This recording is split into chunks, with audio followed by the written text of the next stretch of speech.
Bonjour aux lecteurs de notre chaîne YouTube et aux membres du forum de rcmac.com. On arrive déjà à la 8e vidéo et je peux vous dire qu'il y en aura encore beaucoup d'autres sur le sujet parce qu'il y a beaucoup de choses. Si on veut vraiment détailler, il y a beaucoup de choses à dire et moi je préfère vraiment rentrer dans les détails pour que ça soit une sorte de tuto. Comme ça, quand sur le forum, je rappelle, on a un forum Hobbytech sur RCMag et dessus on met toutes les vidéos, tout ça. Et ça, le but, c'est que ça serve de tuto, toutes ces vidéos. Donc, on fait un rappel. C'est aussi bien valable pour les NXT Extreme, les Evo 4S, les RR. Voilà. Donc, ça, c'est la 8e vidéo sur ce NXT Extreme, que je rappelle, qui est en méga promo actuellement. Là, alors, peut-être que si vous regardez dans la vidéo, dans 6 mois, ça n'existera plus, bien sûr, cette promotion. Mais au moment où j'ai fait ça, il y a encore cette vidéo qui est active et qui permet d'avoir un Extreme avec un chargeur double sortie, les batteries, le pignon de 15 dents pour le 4S, tout ça, moins cher que était vendu le Extreme seul.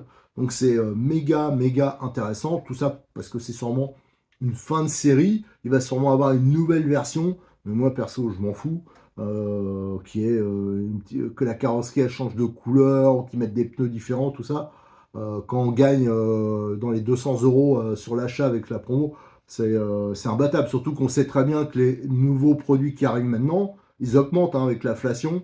Ça augmente même souvent avec l'aluminium, ça va être largement plus que l'inflation. J'ai vu là, il y a déjà des certaines options qui sont, alors je parle pas chez Hobbytech, mais en général, qui sont devenues difficilement vendables, quoi. Genre, moi j'ai vu des trucs qui ont augmenté de 50% d'un coup, simplement parce qu'ils avaient des stocks depuis longtemps. Un fournisseur, par exemple, il commande. Il y a des produits qui tournent pas beaucoup, ils commandent, ils reçoivent peut-être tous les 8 mois ou quelque chose comme ça, le renouvellement. Et quand ils reçoivent les nouveaux tarifs, ouah, ben là, ils réactualisent le prix. Et là, bon, c'est le coup de bambou, Je viens d'avoir une mauvaise surprise sur une autre voiture que je vais vous présenter. Je voulais monter telle ou telle option. Ah ben, j'y renonce, parce que ça a hyper augmenté. C'est pour ça que quand on peut choper actuellement de bonnes promos, moi, je n'hésite pas. Alors, dans la précédente, j'ai dit que j'allais maintenant faire moins de choses sur les vidéos, parce que à chaque fois, je dis je vais faire ça et c'est trop long. Et comme je veux m'en servir de tuto, ces vidéos, faut pas trop se disperser. Donc la précédente, on a fait la platine, la modification de la platine de sauve-cerveau. On a parlé aussi de la fixation de la carrosserie, des choses comme ça. Là, on va faire le changement du palonnier à l'U. Ça, c'est vraiment important. C'est pour ça que sur le site à Cyril, je lui ai fait mettre en dessous toutes les petites options, les choses que je conseille. Quand vous achetez un Extreme, si vous avez rien, moi je vous conseille vraiment de prendre le palonnier qu'on préconise et les écrous de roue borgne. Voilà, ça c'est au moins le minimum. Donc on va monter ce palonnier. Je rappelle que tous les palonniers ne montent pas. Les premiers qu'on avait utilisés, ils n'allaient pas. On a mis un moment à trouver le bon. Donc c'est vraiment celui qu'on préconise qui va vraiment nickel. Et on va faire la modification de la biellette parce que, comme je vais vous le montrer, il y a un problème d'origine. Mais depuis que ça existe, la NXT, et aussi, ça, faut le vérifier sur tous les RTR. Le bras de cerveau n'est pas aligné avec le bras du sauve-cerveau. Donc, ça ne peut pas fonctionner de manière optimum. Donc, ça, on va le rectifier. Et je rappelle, ça, c'est. Je vous le montre. Après, on fera vraiment encore plus en détail après, quand on dépouillera entièrement les voitures. Mais là, c'est sur la petite série que je fais, entre guillemets, RC Mag, pour ceux qui ne se sentent pas trop capables de faire les modifs. Ben, chez Modélis 34, il y aura peut-être les 3 ou 4 voitures que j'aurais modifiées qui seront disponibles pour ceux qui le souhaitent. Ça, je le fais pour dépanner. J'en ferai pas 50 000 parce que nous, après, ça me prend trop de temps. Même, non, je dis 50 000, mais même 10, je le ferai pas, ça c'est sûr. C'est beaucoup trop long, c'est quand même du boulot. En plus, moi, je suis plutôt miniculeux. Miniculeux, ouais. Et, euh, et voilà, et tout de suite, je perds beaucoup de temps. Allez, go, on s'attaque à cette commande de direction. Alors, sur cette vidéo, on va se donner l'objectif de changer le palonnier. Je pense qu'elle va pas être trop longue, bien que je dis ça à chaque fois, et ça part, ça déborde. Donc, on va mettre un palonnier alu, parce que le palonnier plastique, comme sur toutes les voitures, ça, voilà, il y a quand même un risque que ça foire au premier choc. Et après, souvent, les débutants, ils ont du mal à s'en rendre compte. Ils voient que la direction elle se décale, alors ils triment. Ils jouent avec le trim sur la radio. Après, voilà, donc ça change sans arrêt. Et après, ils pensent que c'est le cerveau qui est mort, mais c'est pas ça. C'est parce que le palonnier, bah, il saute une dent. Bien sûr, Je rappelle qu'il faut absolument bien régler ces butées de direction hein, avec la radio. Il y a des réglages, hein, surtout cette radio. La radio d'origine, elle permet, alors même si c'est un peu compliqué, mais il faut bien lire la notice, il faut bien l'apprivoiser, la radio. On peut régler séparément le débattement à droite et à gauche, et ça, c'est vraiment important. Si vous êtes embuté, si par exemple la course du cerveau est trop longue, vous allez voir, hein, ça va tirer sur le châssis, ça va tirer sur les commandes, tout ça, et le cerveau, vous allez le massacrer. Donc je dis tout le temps, hein, un cerveau, il y en a, ils vont faire 1 heure avec, et d'autres qui vont le garder 2-3 ans. Hein. C'est vraiment un problème d'utilisation. Alors souvent, on est pressé de rouler, on fait pas gaffe, et après on nique tout. Et après on dit, ah merde, il niquait le cerveau. Ben voilà. Donc allez, là aussi, ce qu'on va faire, on change le palonnier, et surtout, on va faire le réglage de la biellette. Parce que cette biellette, elle est trop longue. Alors ça, je l'ai déjà montré plein de fois, mais on va le refaire, le réglage, et je vais le faire hein, sur les voitures qu'on va préparer un peu d'avance. Alors là, je rappelle, dans les vidéos précédentes, j'avais dit qu'ici, il y avait un trou éventuellement qui pouvait servir à centrer la direction. Donc là, je l'ai centré. Donc là c'est parfaitement dans l'alignement. Et là, le cerveau, bah, si vous regardez, le palonnier, il est décalé. Vous voyez, il n'est pas droit. Il faudrait que le palonnier, en fin de compte, ça soit voilà, le bon réglage.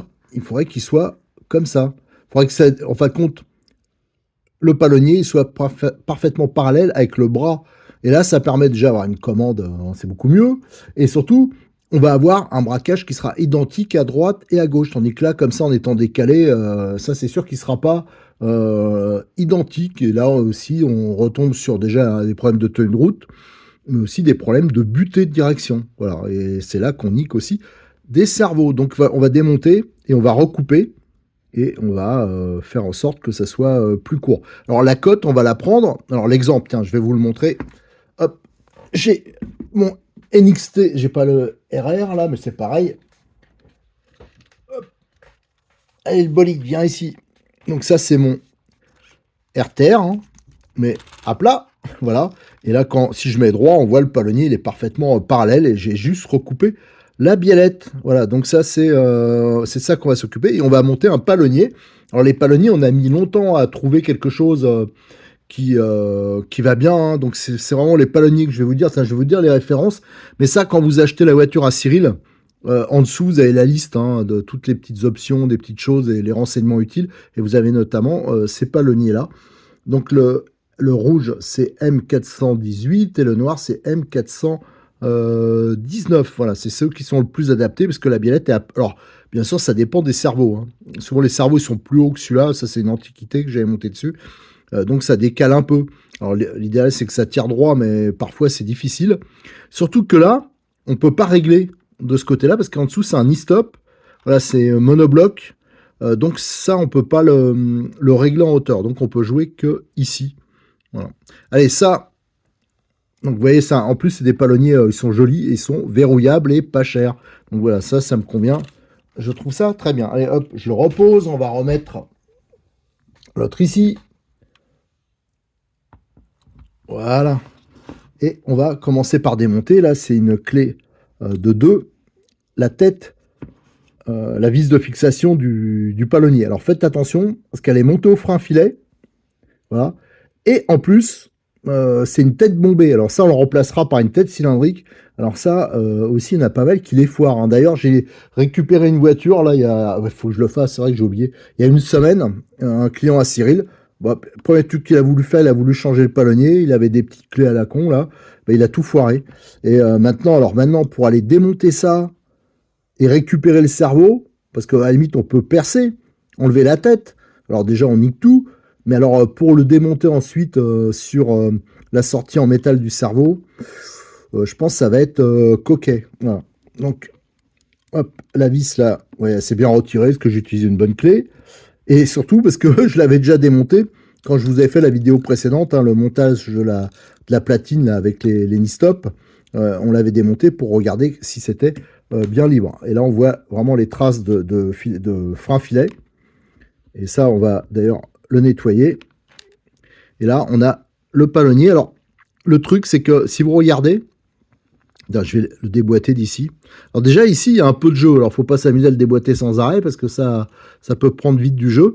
Par contre, de ce côté-là, si on regarde, vous avez la rotule, regardez, elle peut pas trop jouer son rôle en fin de compte, parce qu'elle est bridée contre le plastique. Je sais pas si vous voyez. Donc ça, va falloir mettre des petites cales, des petites rondelles pour l'éloigner, en fin de compte, la rotule du palonnier. Parce que là, regardez, du coup, ça bride. Donc c'est pas tip top. Donc ça aussi, on va en profiter pour le rectifier.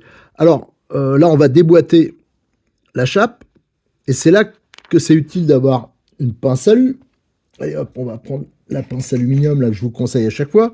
Parce que si vous le prenez avec une pince métallique, la rotule, vous allez la massacrer. Et donc, c'est pas le but. Donc, on va tenir comme ça, en espérant que ça va se défaire. Ouais, c'est bon, ça va. Jusqu'à présent, c'est bon. Ça, j'avais peur. D'ailleurs, ils n'ont pas mis de frein filet, là. Bon, ça, on le remontera, par contre, avec du frein filet. Voilà, donc on a la bille, hein, la rotule, et qui est, d'ailleurs, est-ce qu'il l'avait monté dans le bon sens? Parce que là, vous avez un petit décrochement, un petit épaulement. Alors, il est vrai que si on le monte sur du plastique, ben là, on voit, ça a marqué. Donc là, l'avantage aussi de l'avoir sur de l'alu, c'est que ça va l'éloigner du palonnier, et ça redonnera peut-être un peu de jeu. Et bien sûr, on changera la vis, hein. Alors, sur l'autre, je regarde ce que j'avais mis comme vis. Ouais, pour faire joli, j'avais mis une tête bombée. Bon, on remettra ça. Et là, on voit, on a le palonnier qui est assez balèze parce qu'il a des inserts séparés, un peu comme Mugen. Donc ça, on pouvait le changer parce que, alors maintenant, le standard, le nombre de dents, là, c'est 25 dents. Mais il y a eu du 23, enfin, il y a sûrement toujours, hein, mais il y avait plusieurs tailles. Donc, à un moment, il n'y avait pas vraiment un standard. Maintenant, le standard, il est, j'appelle ça un peu le standard Futaba, donc en 25 dents. Et le palonnier qu'on va monter, alors là, je vais mettre un noir. Mais bon, je vous dis, il y a des rouges et il y a des bleus qui arrivent. Ça, il m'a dit ça, Cyril, il m'a dit qu'il allait recevoir des bleus. Et il a un peu de mal à en avoir actuellement. Donc, vous voyez, ils sont vraiment très jolis, ces palonniers. Et voilà, il y a la petite vis là, c'est du 2 je crois, qui va venir ici, et qui va pincer, on voit qu'ici c'est fendu, et une fois que c'est en place, le palonnier, on visse ici, et ça bride bien, et ça tient bien, voilà. Donc il y a cette petite vis là, c'est du... là c'est une clé de 1,5, voilà, qu'il faudra rendre accessible, hein. Il ne faut pas la serrer avant, parce qu'autrement on n'arrive pas à le mettre. Voilà, une fois que ce sera monté, on vissera là, et après on pourra brider ici. Voilà, donc ça, on va regarder au niveau de la longueur. Donc c'est sur le trou le plus éloigné. Il est fileté. Donc on va le laisser comme ça, hein, parce que c'est vrai que j'aurais préféré un trou lisse. Pour le montage, ça aurait été peut-être plus facile, mais on va le laisser comme ça. Et je vais faire un montage à blanc pour voir, ou alors je vais faire le montage définitif. Je vais déjà faire les photos, et après on montera ça, et je vais faire déjà plusieurs tentatives. Je vais voir pour l'éloigner, pour voir exactement sur le cerveau, exactement le meilleur montage possible avec le cerveau d'origine, qui est tout à fait correct. C'est sûr qu'il n'est pas hyper rapide, mais il est quand même suffisamment puissant. Allez, je vais faire le montage à blanc, de ça, et ensuite je vais regarder cette biellette. À quelle cote? Alors la cote, on va pas s'embêter, je vais mesurer la cote qu'il y a sur mon NXT 4S, parce qu'elle, elle est bonne, et on va le rectifier. Alors il faut bien sûr enlever les petites bavures là. Alors pour ça, on démontera, je vais vous le montrer tout de suite. Voilà, à l'intérieur ici, il y a une vis sans tête. Je la démontrerai complètement pour pouvoir répartir parfaitement la longueur, que ça soit égal des deux côtés, que ça ne s'arrache pas. Et on va recouper d'autant sur une des chapes, hein, une seule, ça suffira. Je vérifierai un peu la profondeur, s'il y en a suffisamment. Ouais, largement. Le tout, c'est faut pas que ça aille à fond. Faut pas que la vis, ça c'est commun à toutes les chapes, que ça soit à fond, voilà, et que ce soit en butée, parce qu'autrement, on fait une faiblesse, on fait une amorce de cassure, et là on risque voilà, une chape de la péter. Ça c'est commun, c'est valable pour toutes les chapes, hein. Faut vraiment qu'il y ait toujours un peu de la marge, mais bien sûr que ça visse assez pour pas que ça s'arrache au premier choc. Voilà. Alors ces rotules, c'est vrai que ça c'est un peu vieillot, s'ils pouvaient nous les changer un jour, hein, une prochaine version, ça serait pas mal, parce que, notamment à ce niveau-là, alors c'est vrai que c'était assez moderne, parce qu'il y a l'empreinte, alors c'est paradoxal, hein, mais ici, il y a l'empreinte pour mettre une clé, ça permet de bien le maintenir avec le knee stop, mais par contre, c'est vrai que ce qui est embêtant, que c'est pas réglable. si on veut un peu ajuster la hauteur, parce que bien sûr, tous les cerveaux, ils n'ont pas tout à fait la même hauteur. Alors, le mieux, c'est que ça serre droit, et parfois, c'est pas si simple que ça à faire. Allez, je vais faire tout ça, et une fois que ça sera fait, je vous donnerai, ce sera fait, voilà, j'en bégaye, je vous donnerai les explications. Eh, j'ai fini de faire mes petites mesures hein, pour obtenir les bonnes cotes. J'ai tout noté. Les vis, pareil, ça je l'ai noté pour voir ce qu'il y aura dans le kit visserie aussi, et aussi pour vous donner les bonnes tailles. Alors, première chose que je me suis occupé, bien sûr, c'est le montage du palonnier, de la biellette. Alors là, je l'ai raccourci.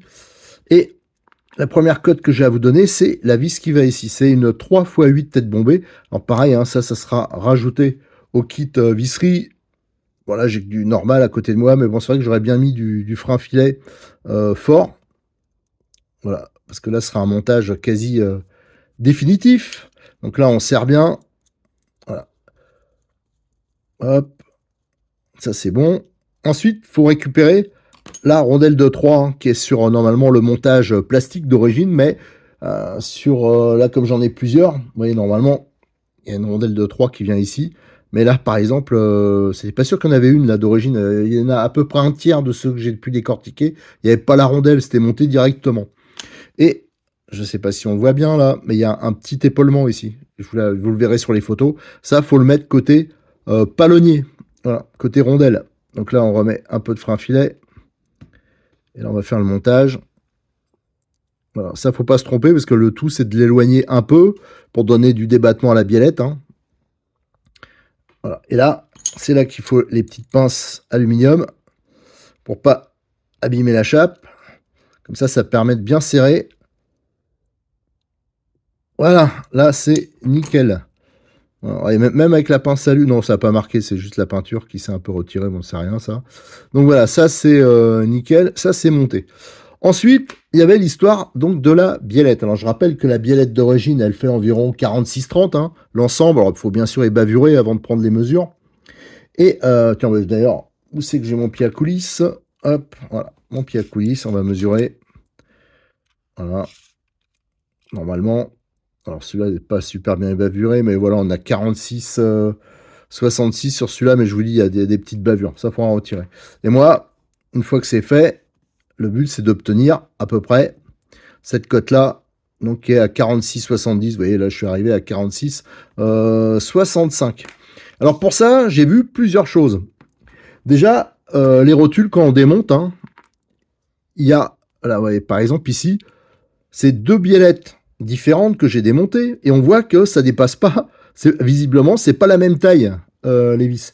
Et en démontant complètement, je me suis aperçu qu'il y a certaines vis qui sont en 3 fois 12, voilà, donc je les ai là, c'est là qu'on voit bien la différence, par exemple. Ici, on a des 3 fois 12, et d'autres, c'est monté avec les 3 fois 16. Alors, je vous dis tout de suite, 3 fois 12, c'est trop léger, on risque sur un choc de arracher. Alors, il faut vraiment mettre du 3 fois 16. Alors, admettons que j'ai mis du 3 x 16. Alors déjà, je vous le mettrai en plus, hein, pareil dans le kit visserie, je mettrai une 3 x 16 inox. Voilà, comme ça, vous n'aurez pas de soucis. Tiens, voilà, elle est là. Une comme ça sera en plus dans le kit visserie. Ensuite, vous le vissez d'un côté et il faut obtenir une cote de 8. Hein, 3 x 16, enfin, oui, 16 divisé par 2. Hein. Je ne vais pas vous faire un cours de maths, mais ça fait 8. Et voilà, une fois qu'on a obtenu ça, là, on a la chape qui est recoupée. On va pouvoir revisser. Alors bon, c'est difficile de couper 2 mm pile, hein, mais je vous dis, hein, avec le pied à coulisse, on arrive à prendre quand même une cote, on sera quand même beaucoup mieux que d'origine. Ça, c'est vraiment hein, quelque chose qui me semble. Alors, je vais le visser, tiens, je vais le visser à fond. Alors, bien sûr, il ne faut pas forcer dessus, que ce soit bien parallèle. Et normalement, on devrait avoir à peu près la bonne cote. Hop, alors je ne dis pas ça à 3-4 dixièmes près, hein, mais voilà. Et 44, 76, je suis pas trop loin. Donc ça, c'est nickel. Voilà, là, j'ai la bonne cote. Et il n'y a plus qu'à le mettre ici. Ah, bien sûr. C'est plus dur que je pensais, tiens, c'est bizarre. Tac. Voilà, là, c'est rentré. Nickel, voilà. Et donc, on a l'ensemble là. Et là, on a retrouvé du débattement. Hein. Je rappelle que le montage d'origine, il n'y avait pas un débattement bien terrible. Surtout qu'on ne tire pas bien droit. Alors ça, l'idéal, ce serait de modifier pour que ça tire bien droit, mais c'est assez compliqué à faire parce que au niveau du palonnier ici, je rappelle, c'est un e-stop de l'autre côté. Voilà, le montage, il est comme ça, vous avez un e-stop, donc c'est pas possible de, par exemple, rajouter une ou deux rondelles pour relever un peu la rotule, hein, parce qu'après on n'est plus bon. Alors le seul moyen, ce serait de changer quasiment carrément le système, alors en réutilisant par exemple ce qui utilise pour les barres de direction des RR.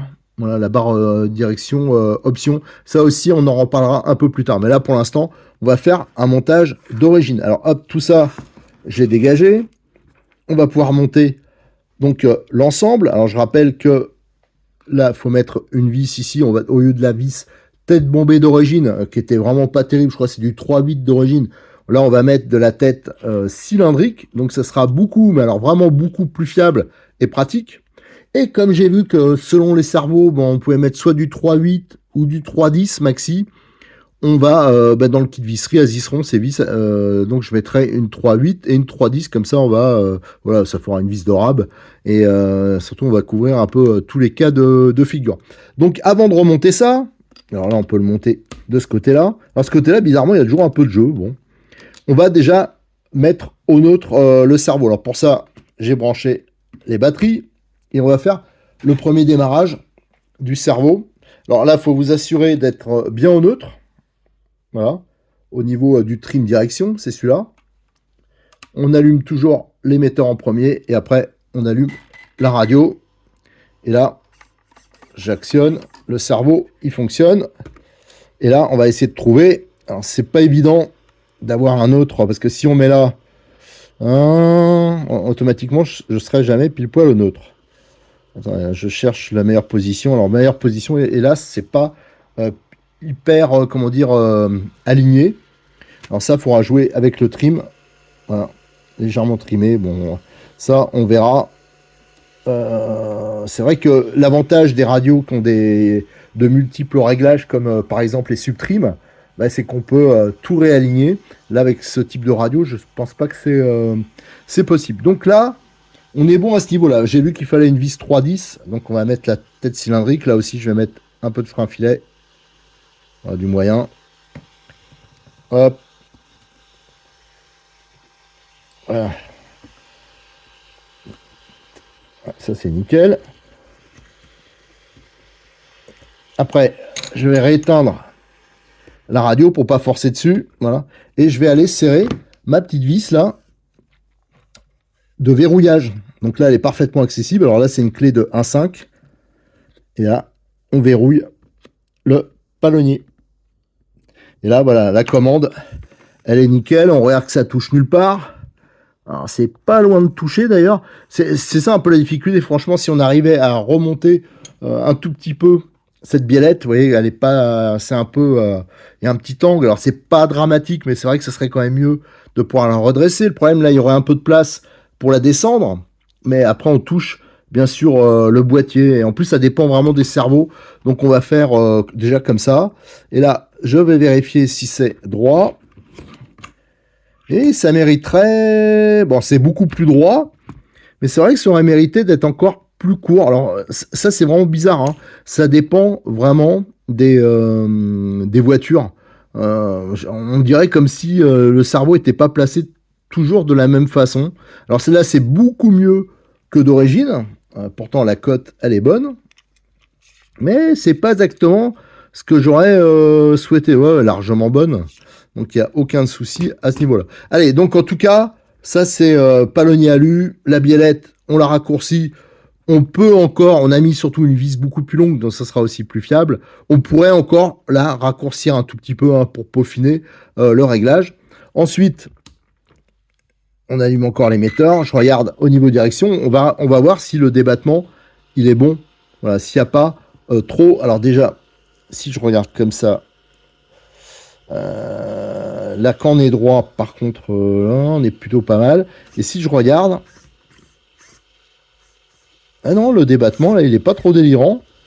Ouais, on voit vraiment... Parce que si le débattement est trop élevé, on rentre en butée, et souvent, on voit le sauve-cerveau, il s'actionne. Là, c'est pas le cas. Donc, au niveau du débattement de la direction, alors... Ah oui, on n'est pas à fond, loin de là. On n'est pas à fond. Alors je rappelle, hein, le bouton, il est ici. Ah, le bouton pour le débattement, il est là. Si je le mets à 0, vous avez, regardez, ça bouge à peine. Je vais vous mettre un peu comme ça. Là, si je bouge, là, ça bouge quasiment pas. J'augmente un peu. Voilà, ça bouge de plus en plus. Ici, je mets à fond. Voilà, ça bouge sur tout le débattement. Et là, on n'est pas si mal que ça, mais il faudrait vraiment voir. Attendez, je regarde, hein. Je fais ma petite salade en même temps. Ouais, je trouve, c'est bizarre, il n'y a pas un débattement diabolique. Parce que je suis tellement habitué à avoir des débattements monstrueux qui sont beaucoup plus importants. Et là, c'est pas trop le cas. Bon, je vous avoue que là, bon, bah, si c'est comme ça, c'est plutôt pas mal. À moins que sur la radio, comme je vous l'ai dit, hein, mais ça, je laisserai les propriétaires des voitures. Là, je vais le couper pour le bruit. Mais sur la radio, moi, j'ai pas le temps de le faire. Mais quand vous regardez les notices, il y a vraiment beaucoup d'indications sur justement les réglages séparés entre l'avant, enfin l'avant droit et l'avant gauche. Normalement, avec ce type de radio, on peut le faire. Je vous avoue que c'est pas des radios que j'utilise moi au quotidien. Donc là, de mémoire, je me rappelle pas comment on fait, mais il y a les indications. Ça, moi, je peux pas me lancer là-dedans, mais moi, je vous invite à le faire pour vraiment avoir une direction qui est au niveau des butées qui soit parfaite. Si vous en avez trop, je vous dis, vous allez flinguer votre cerveau.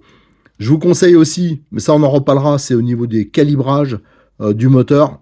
Moi je vous conseille aussi de le refaire. Ça c'est bien expliqué aussi sur la notice. Ça permet de contrôler, de calibrer votre contrôleur par rapport à votre radio et comme ça vous avez un neutre, une marche arrière et un mode plein gaz qui sera tout à fait fonctionnel. Voilà, en tout cas pour le cerveau là, vous voyez, c'est monté. C'est quand même beaucoup plus parallèle, je vous dis, hein, malgré, je pense, moi, qu'il aurait fallu encore réduire un peu plus, mais ça, c'est compliqué d'avoir quelque chose de vraiment commun à toutes les voitures, parce que d'une voiture à l'autre, des fois, il y a, je sais pas, des fois, il y a même pas un millimètre, hein, mais ça fait un écart important. Mais là, c'est quand même beaucoup mieux. Voilà, pour cette vidéo, hein, donc c'était sur le montage du palonnier, réglage, c'est terminé. La prochaine vidéo, qu'est-ce qu'on va faire?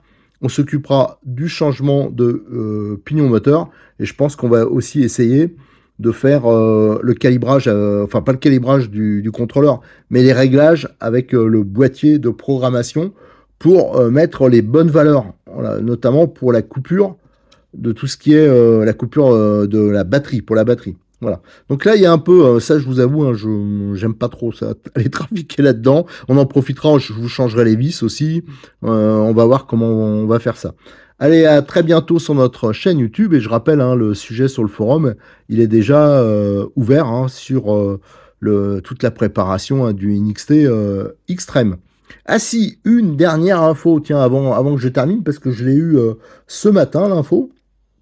Parce que j'avais mis sur le forum que la version extrême, comme elle est là, bah, apparemment que les stocks à un moment ils allaient, c'était une promotion de Noël, hein, cette promo avec les batteries, le chargeur double sortie, tout ça. Et d'un coup j'ai vu qu'ils étaient plus en stock chez le distributeur. Et pour ça que j'ai dit, apparemment c'est fini quoi, les bonnes affaires c'est fini. Alors à savoir que Cyril, heureusement il en avait pris en stock d'avance. Et là, j'ai su par e-model qui ressortait une nouvelle version, mais qui, je pense qu'ils avaient plus de chargeur double sortie, ils avaient plus les batteries qu'ils avaient mis d'origine. Là, ça va être directement avec une batterie 4S, je crois une 5000 ou une 5002, et avec un chargeur simple sortie, hein, le classique multi 60. Alors, dire que si elle est moins intéressante, je pense qu'elle est moins intéressante au niveau du chargeur, parce que c'est un simple sortie. Par contre, niveau de la batterie, moi, j'avoue que j'aime bien quand c'est une batterie 4. Alors, je sais pas. À vrai dire, ça dépend vraiment des situations. Quelqu'un comme moi, c'est peut-être plus intéressant d'avoir deux batteries 2S parce que je fais aussi des voitures en 1/10, autres qui utilisent des batteries 2S. Donc, c'est pratique parce que c'est polyvalent. Celui qui ferait à la limite que du buggy, à la limite, lui, il sera peut-être plus intéressé par la batterie 4S. Voilà, donc c'était juste pour vous dire ça, vous donner cette info que j'ai eue ce matin. Allez, merci.